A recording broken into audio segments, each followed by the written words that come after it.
Credit చోరీ పేరుతో YCP అబద్ధాలు మాట్లాడుతుందన్నారు మంత్రి పార్థసారథి.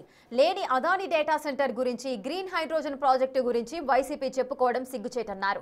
దేశం మొత్తం ఆంధ్రప్రదేశ్కు వస్తున్న పెట్టుబడులు, పరిశ్రమల గురించి మాట్లాడుకుంటే వైసీపీ మాత్రం బురద జల్లే రాజకీయం చేస్తుందని మండిపడ్డారు. మోంతా తుఫాన్ని ఎంత సమర్థవంతంగా ఎదుర్కొన్నామో ప్రజలు గమనించారని, రైతులను ఆదుకోలేదని జగన్ అబద్ధపు ప్రచారం చేస్తున్నారన్నారు.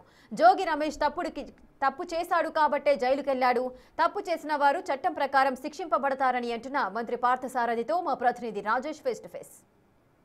క్రెడిట్ చోరీ అంశం మీద రాష్ట్ర వ్యాప్తంగా అటు తెలుగుదేశం అదేవిధంగా వైసీపీ మధ్య మాటల తోటాలు పేరుతున్నాయి. గత వైసీపీ హయాంలోనే గ్రీన్ ఎనర్జీ కానీ, అదానికి సంబంధించిన డేటా సెంటర్, పోర్టులు ఇవన్నీ తీసుకొస్తే ఇప్పుడు ఆ క్రెడిట్ని తెలుగుదేశం పార్టీ తమ ఖాతాలో వేసుకోవాలని భావిస్తున్నారు. వైసీపీ నేతలు పెద్ద ఎత్తున విమర్శలు చేస్తున్నారు. దీనిపై మనతో మాట్లాడే మంత్రి పార్థసారథి ఉన్నారు. సార్, మీరు ఆల్రెడీ గూగుల్ డేటా సెంటర్ తెచ్చారు, కానీ అంతకుముందే అదాని డేటా సెంటర్ తెచ్చాము, గ్రీన్ ఎనర్జీ సంబంధించినటువంటి ఇండస్ట్రీస్ తీసుకొచ్చాము, పోర్టులు నిర్మించామని వైసీపీ అంటుంది. ఆ క్రెడిట్ అంతా టీడీపీ కావాలని వాళ్ళ ఖాతాలో వేసుకుంటుందని ప్రధానంగా వైసీపీకి సంబంధించిన మాజీ మంత్రులు చేస్తున్న ఆరోపణ. వారి క్రెడిట్తో మాకు ఎటువంటి అవసరం లేదు. వారికి క్రెడిట్ ఉంటే కదా ఈరోజు అదాని డేటా సెంటర్ మేము తెచ్చామంటున్నారు. ఏమైంది? కనీసం పునాదులు దాటిందా? లేకపోతే కనీసం ఒక 10% అదాని డేటా సెంటర్ కార్యరూపం దాల్చిందా అని అడుగుతా ఉన్నాను. మేము తీసుకొచ్చింది గూగుల్ డేటా సెంటర్. ఎప్పుడైనా గూగుల్ని మీరు అప్రోచ్ అయ్యారా? గూగుల్తో మాట్లాడారా? ఈరోజు మేము తీసుకొచ్చిన గూగుల్ డేటా సెంటర్ని కేవలం లోకేష్ గారి ప్రయత్నంతో, చంద్రబాబు నాయుడు గారు చేసిన పాలసీల ద్వారా ఈ గూగుల్ ఈ రాష్ట్రానికి వచ్చిందని చెప్పేసి మనం చేస్తాను. గూగుల్ ఆటోమేటిక్గా గూగుల్ ఒక ప్రపంచ దిగ్గజం. అన్ని రాష్ట్రాలు, అన్ని దేశాలు కూడా మా దగ్గర పెట్టండి అని ప్రయత్నం చేసుకుంటారు. కానీ లోకేష్ గారు 1-2 సార్లు వారితో సంప్రదించడం కానివ్వండి, వారి దగ్గరికి వెళ్ళి అమెరికా ట్రిప్లో వారి దగ్గరికి వెళ్ళటం కానివ్వండి, వారికి కావాల్సిన పాలసీస్లో అమెండ్మెంట్స్ కానివ్వండి, ఇవన్నీ చేసి వారికి ఒక సానుకూలమైన పరిస్థితి, పెట్టుబడి పెట్టడానికి మంచి అవకాశాలు, స్పీడ్ ఆఫ్ డూయింగ్ బిజినెస్ వారికి నమ్మకం కలిగించి తీసుకొచ్చిన గూగుల్ డేటా సెంటర్ మీ క్రెడిట్ మూలంగా వచ్చింది కాదు. మీరు అదాని డేటా సెంటర్ పెడితే ఈ రాష్ట్ర ప్రజలకు ఇప్పుడు సమాధానం చెప్పాలి. మీరు 2020లో అదాని డేటా సెంటర్ తీసుకొస్తే 2023-24లో తెలంగాణలో డేటా సెంటర్స్ వాళ్ళు పెట్టారు. మరి మన రాష్ట్రం ఎందుకు పెట్టలా? భయపడిపోయారా? మీ పరిపాలన పట్ల, మీరు విధించే టర్మ్స్ అండ్ కండిషన్ పట్ల భయపడిపోయి ఈ రాష్ట్రానికి రాలేదా? మీరేదో చాలా గొప్పగా చెప్పుకుంటున్నారు. మీ సొంత జిల్లాలో 2 సార్లు శంకుస్థాపన చేశారు స్టీల్ ప్లాంట్కి. కనీసం 1%, 2% అయినా సరే అక్కడ అభివృద్ధి చూపించారా? కనీసం ల్యాండ్ ఎలొకేషన్ చేయలేదు.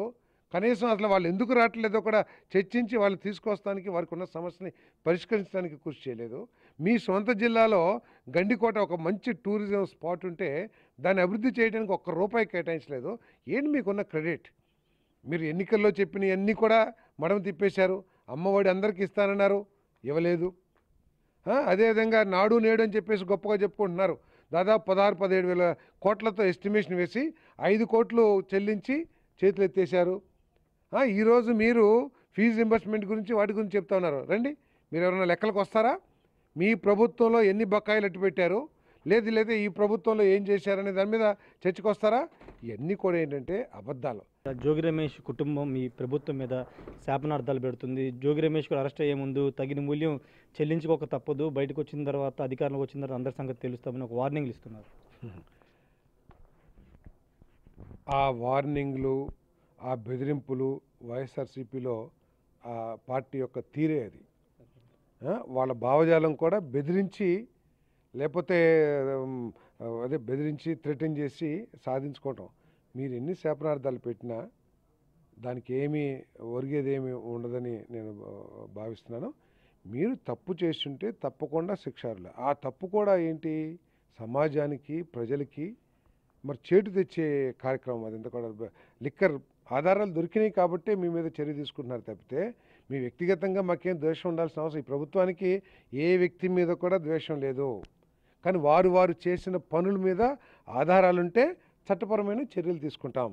అంతేగాని దానికి బలహీన వర్గాలని కడతాం, లేకపోతే దళితులని కడతాం, లేకపోతే అగ్రవర్ణాలని కడతాం, ఆ కులానికి ఈ కులానికి విద్వేషాలు రెచ్చగొట్టే విధంగా మాట్లాడితే అది ప్రజా జీవితంలో ఉండే వ్యక్తులకి అది సబబు కాదని చెప్పేసి మనం చేస్తాం. సార్ మొత్తంగా అయితే జోగి రమేష్ కుటుంబ సభ్యులు పెట్టినా లేకపోతే ఇతరులు ఏది కామెంట్ చేసినా చట్ట ప్రకారంగా తప్పు చేశారు కాబట్టి ఆధారాలు సహా అరెస్ట్ చేశారు. ఎవరైనా తప్పు చేస్తే ఖచ్చితంగా దానికి శిక్షార్హులు అని చెప్తున్నారు. మరోవైపు మోంతా తుఫానుకు సంబంధించినటువంటి ఎన్యూమరేషన్ అనేది టెక్నాలజీ సాయంతో ఎంత నష్టం వచ్చిందో అంచనా వేశారు. ఎక్కడా కూడా ఎన్యూమరేషన్ ఆగలేదు, కొనసాగించమని ముఖ్యమంత్రి చెప్పారు. కానీ వైసీపీ అబద్ధాలు చెప్తుందని చెప్తున్నారు. మరోవైపు డేటా చోరీ క్రెడిట్ చోరీ అంశానికి సంబంధించి క్రెడిట్ చోరీ వైసీపీ చేస్తున్నటువంటి విమర్శలు అర్ధరహితం అని చెప్తున్నారు. గతంలో ఏం తీసుకొచ్చామో ఇప్పుడు ఏం తీసుకొచ్చామో చర్చించడానికి సిద్ధంగా ఉన్నామని మంత్రి పార్థసారథి చెప్తున్నారు. కెమెరా పర్సన్ సురేంద్రతో రాజేష్ బిగ్